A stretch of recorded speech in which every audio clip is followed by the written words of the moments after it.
When I first started this, I figured I was going to use an actual shiv, but then once I seen that it had a lot of damage letting me rip through wolves inside of Skyrim, I just knew that it was going to be too easy, so I decided to make it a little harder on myself, because we all know wolves are the strongest enemies in Skyrim. So I decided to take it a step further, and then that's when I found the wooden sword. While the shiv starts with the base damage of 6, this one starts with the base damage of 4, and I figured this would be much better to break the game with. And trust me, I definitely did break the game in ways I didn't even know was possible. But before that, we have to start with pretty much abusing every single glitch known to man inside of Skyrim, and if you use unofficial Skyrim Special Edition patch, this glitch is not possible because he adds an invisible barrier, ruining fun. Of course, the glitch is hard to do.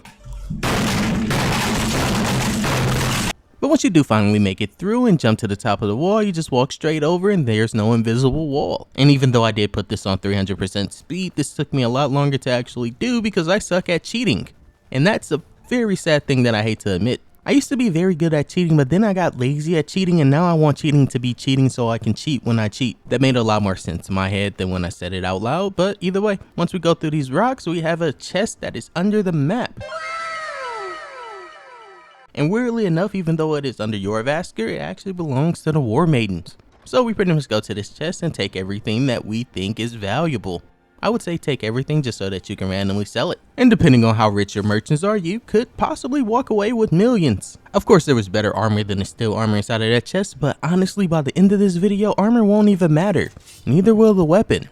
But the wooden sword is definitely the best option. After Whiterun, the next easiest chest would definitely be heading towards Dawnstar, because that's the one that I remember from memory that I didn't have to look up, unfortunately. But when I got to Dawnstar, I did kind of forget where the chest was supposed to be. I was looking in invisible areas that didn't even make sense, and I ended up walking inside of the cave and wasting a lot of my time. But once I did find it, I just took everything once again. But then I found out that I did not have enough carry weight, and I ended up having to drop a lot of it. And then this guard tried to walk up to me and sexually harass me. I tried to act like the cool main character in a movie that doesn't care and still ends up getting the girl, but it did not work out that way. Instead of giving a fine for dropping a lot of items and then antagonizing her, I got a fine for being ugly. It's a pin of shame, but at least I got away with only a 10 gold bounty, and then they just hit you with a bunch of, I think I know you. But you just ran away fast enough and no one cares. And honestly, I did not need to do the main story quest. I could have just ran around mass murdering everyone once I completed these glitches, but I decided to be a good Samaritan. Well, a good Samaritan that's going to start walking around with little to no clothing. Because who cares? It's Skyrim. You could honestly beat this game naked with a fishing rod, and honestly that gives me some ideas that we might be going into very soon. And now we're back on track to being off track of breaking Skyrim. Now we just go up to any pretty vendor that has alchemy and we start buying a bunch of miscellaneous things. And this should be available to you because you should have tons of gold by now after abusing glitches. The hardest part was definitely finding reinforced alchemy items. Now you can just run around or teleport to every known alchemy vendor inside of Skyrim and buy tons of items that you'll need to make fortified restoration potions. Because that's the simplest one to make and the cheapest. And you're going to need tons of those items. The most common item I found was either salt piles, long fins, or yellow mountain flowers. You're going to need 3 of those to make the potion, but as long as you get 2 of them, you'll be fine. If you do happen to be short on gold, you can take the very gentlemanly way of placing an inanimate object over an NPC's head with their vision being blocked. But I spent 10 minutes trying to do this and failing, so for that, I award myself the pin of shame. And I will be carrying on while I live with the fact of embarrassment, knowing I couldn't do something a 5-year-old could. And I'm getting kind of depressed thinking about it right now. And now the part where you need the gold is finding an enchanted item that fortifies potions or alchemy. You need at least 3 of them to make the glitch happen. With the max of 4, I tried it with 1. I spent 1 hour thinking it had been patched, as if Bethesda would take the time to do that instead of just paywalling things. Once you have the 3 items, you can put them on and then you can immediately start making the potions. Or you can disenchant 1 so that you can learn the enchantment just in case your enchantment is incredibly high right now, even though it shouldn't be. Mine wasn't, so I had to take what I could. And now we get to the good part, breaking Skyrim. The cycle is to create a fortified restoration potion, drink the potion, then get completely naked in front of an unsuspecting citizen. Try to avoid children because that will get you somewhere you don't want to be. And then put your clothes back on before they report you to the nearest officer. And then you rinse and repeat.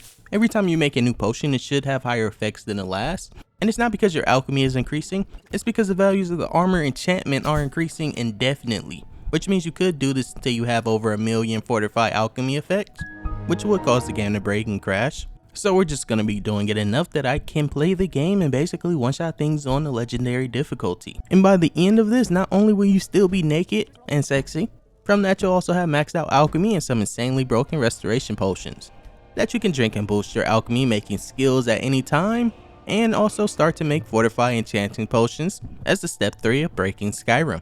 You absolutely don't need to really level up any skill tree in this video because you're going to be broken no matter what you do.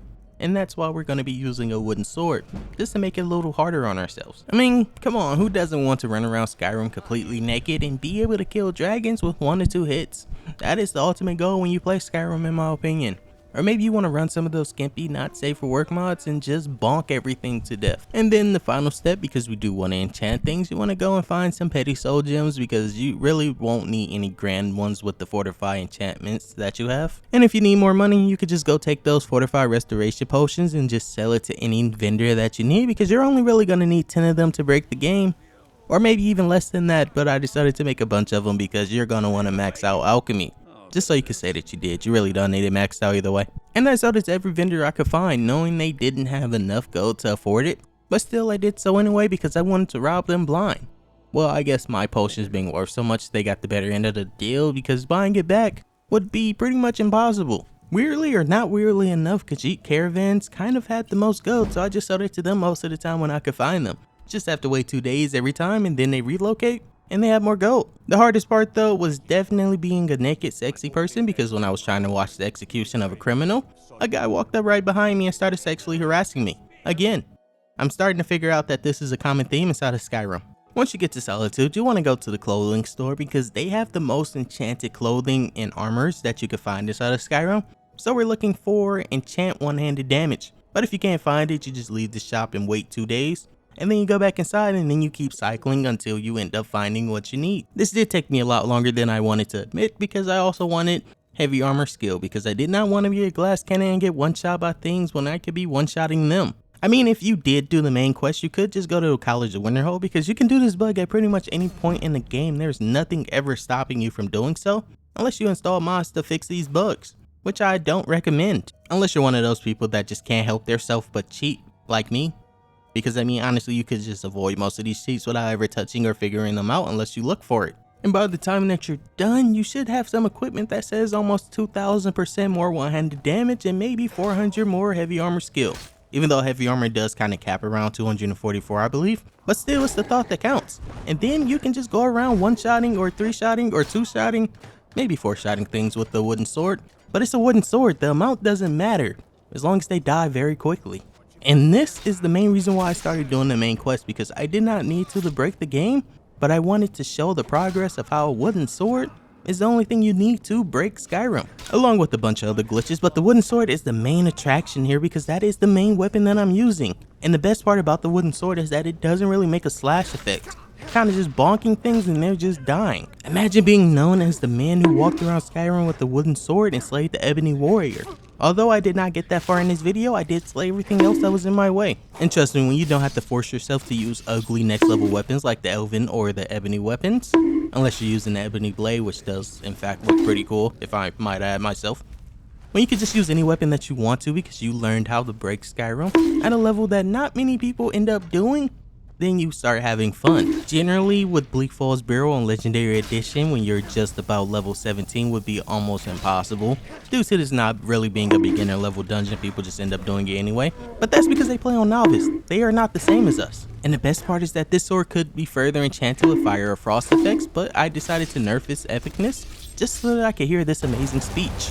Glory of killing it is ours, if you're with me. Now what do you say?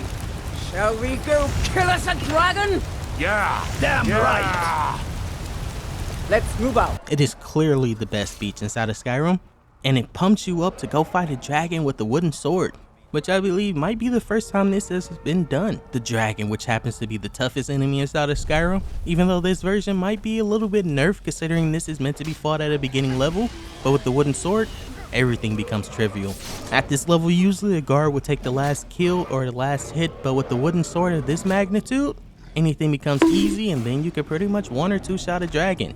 I believe this took me about 4 though. So I cheated a little bit, but that's okay. Because this entire video is about cheating and how great it can make Skyrim. Especially considering Skyrim started off as a completely broken, buggy mess. But gladly, I wasn't playing at that time. I started playing a few years after it came out. And of course, this wouldn't be truly a great video if I didn't end it off with massacring everyone inside of Whiterun. Unfortunately, I started this because I wanted to find and kill Nazim, but he wasn't in the city, or maybe he's just very good at hiding. Killed every single other person, but he was the one that got away. Unfortunately, maybe in the next video I'll get him.